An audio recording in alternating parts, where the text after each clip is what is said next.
C'est intéressant ce que vous disiez sur la discussion qu'Aliou Cissé va avoir avec Sadio Mané. Est-ce que ça risque de crisper l'attaquant des Reds?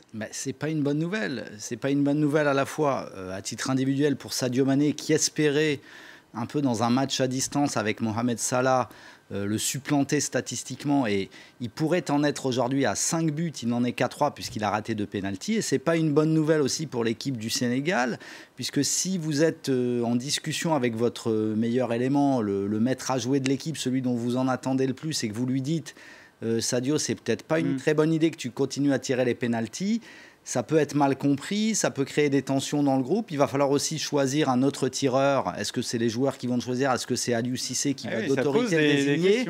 Tout ça peut tendre un peu l'ambiance chez les Lions de la Teranga. Ouais, il a réveillé quelques égos, on imagine, Hervé. Oui, c'est sûr que c'est une situation un petit peu particulière, mais en réalité, Sadio vient de rater 2 pénaltys dans la compétition. On se rappelle aussi du pénalty qu'il a raté en quart de finale contre le Cameroun en 2017.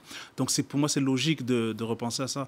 Mais je pense que Aliou Cissé n'aurait pas dû le dire en conférence de presse. Il aurait dû garder ça dans l'intimité du vestiaire. C'est une erreur parce que... De communication de l'entraîneur sénégalais, vous pensez? Oui, pour moi, il aurait dû garder dans l'intimité du vestiaire. Et c'est une conversation qu'on se doute qu'il y aura, mais il n'aurait pas dû le dire dans le cadre de la conférence de presse.